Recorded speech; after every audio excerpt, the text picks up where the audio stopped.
Hello guys and welcome to a new brand video. In today's tutorial, I'm going to show you how to fetch a branch on GitHub.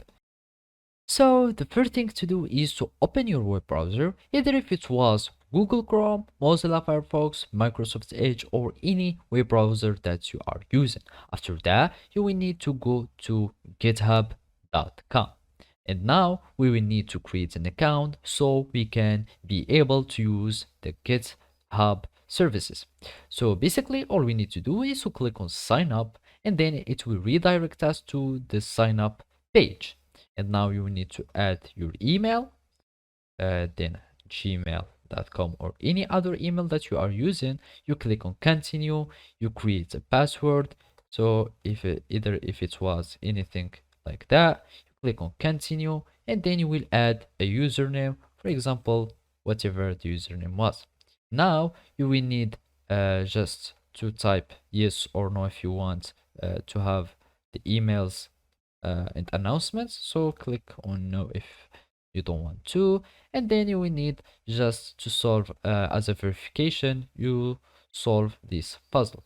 So we start this puzzle, identical objects, we do like this, and then you will do like that, and then you will create an account.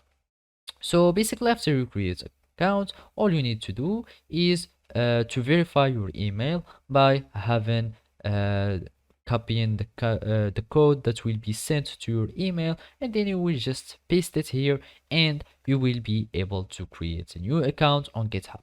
After that, it will sign in you and you will have access to use the GitHub repository. And basically now all you need to do is to follow these simple steps. So after you log into your account, you need to go to repository and then you will need to have go to the code and then you will need to have this URL. After that, you will need to have the GitHub desktop application.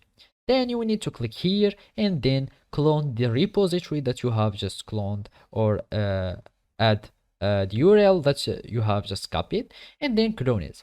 After that, you will have here the fetch option. Then you will need just to click on any branch that you want and then you will have the ability to fetch this branch by clicking on fetch origin, and then you will have this branch that will be fetched successfully on your local repository. So basically this is how you can do it. Thank you for watching and see you next time.